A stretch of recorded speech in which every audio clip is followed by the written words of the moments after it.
Shabbat Shalom. On Monday, just a few days ago, I'm sure you saw this news because it was everywhere. ABC ran this headline, Israel's actions in Gaza meet the legal definition of genocide. Scholars Association says, oh, that's serious. The Guardian, Israel committing genocide in Gaza, world's top scholars on the crime say. Oh. Al Jazeera, but they say, why did Genocide Scholars Association say Israel's war on Gaza is genocide? And all these articles, CNN had them, they were everywhere.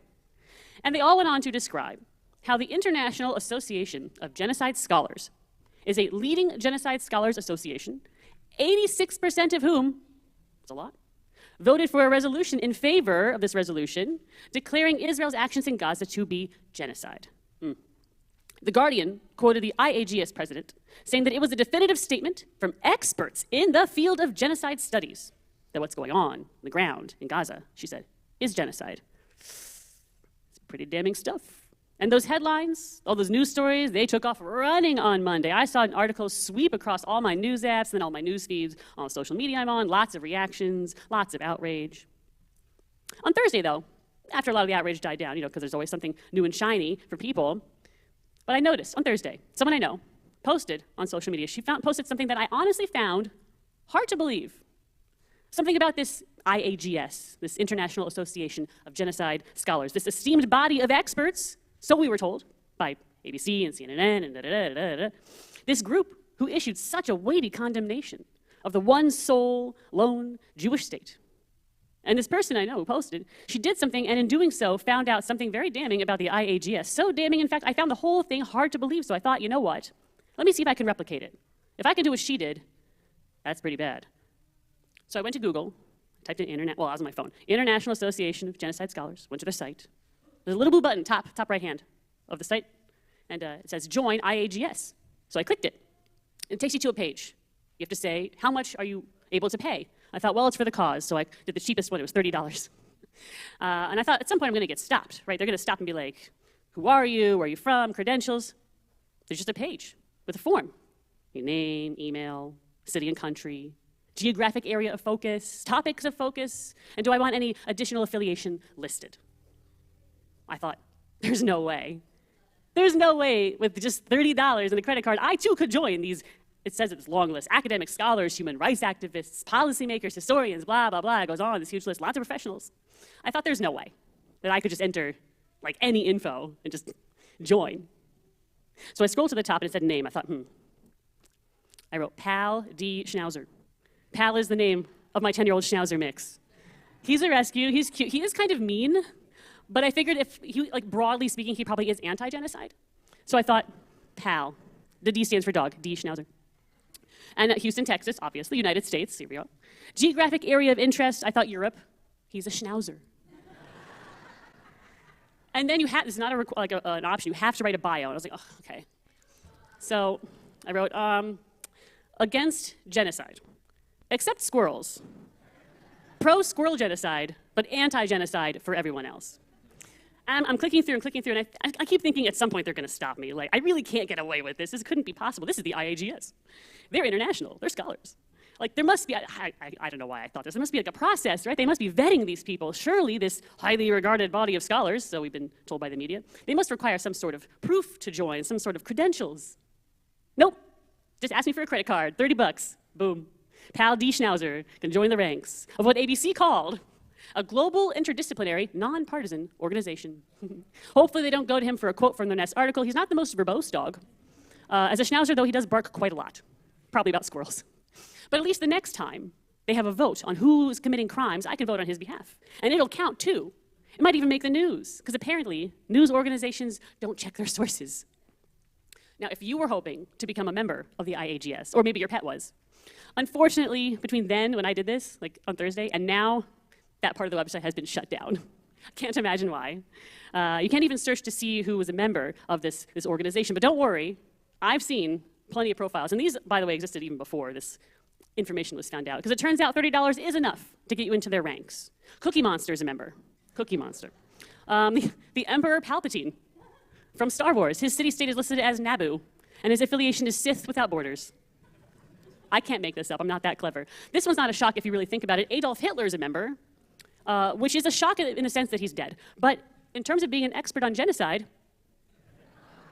but I really think his profile is fake because he's listed as a member of the Women's Caucus and the Indigenous Caucus of the IAGS. So I don't doubt, I don't believe that one so much. And of course, that person I know who posted, when she figured out what a sham this organization is, because she made a profile for her dog, Star is a cute little terrier, who is listed as an expert in treaties. I know. I didn't think of it myself, that's why I'm mad. The point of this is, besides the fact that these days you gotta laugh where you can, the point, unfortunately, is actually quite serious because no one stopped. No news organization, no talking head stopped for even just 1 little minute to think, who are these people? What is this organization? What authority do they have to make such declarations, serious declarations? They didn't stop before the news orgs and then influencers and then just regular old folks. They ran to it and they ran with it. Look what the Jews, look what the Israelis are doing. It's genocide. These scholars think so.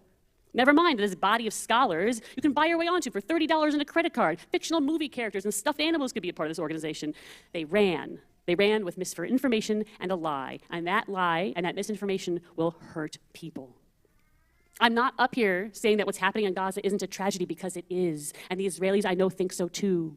The majority of Israelis want this war to end. They want a deal to be made. They want the hostages to come home. There are still living hostages in Gaza as I speak to you these words right now. Our brothers are living in hell. Israelis don't. We don't want that to continue.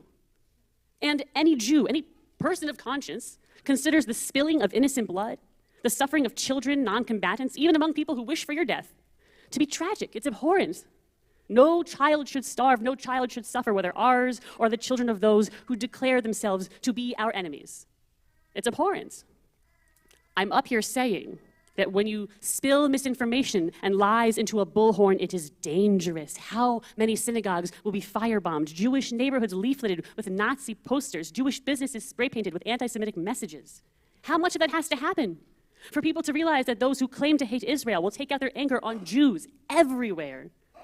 How much has to happen for people to realize that those with a mind to will use misleading headlines as ammunition aimed at the target that they hate most, which is Jews? Jews everywhere, Jews anywhere. We all become guilty of a sin that we did not commit and that did not happen, and some of the public will make us pay.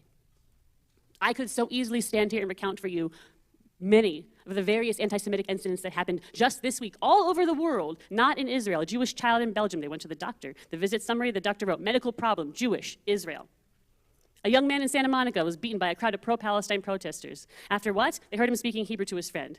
You can see pictures on the internet. He's all bloody, his whole face. A Jewish family was in Amsterdam. They're kicked off a tour boat. What were they accused of? Being Jews who are committing genocide. These crimes aren't against Israel, its government, its leaders. It's hate crimes committed against Jews globally. And that's only the incidents that I heard of in the news, online, among friends.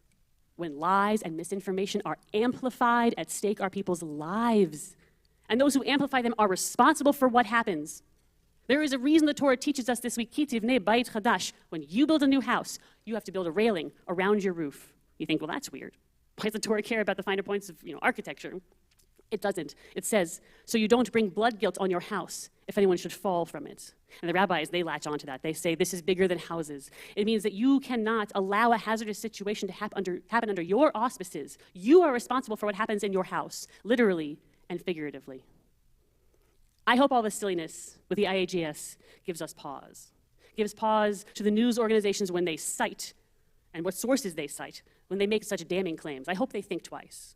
It gives pause to those online talking heads who hold so much sway when they post and they repost and they parrot these stories without verifying their sources.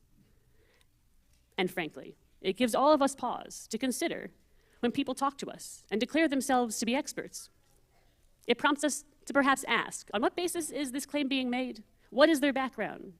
People's lives are at stake when we repeat stories, so we must all make sure the ones we tell are grounded in fact and are sourced from actual experts.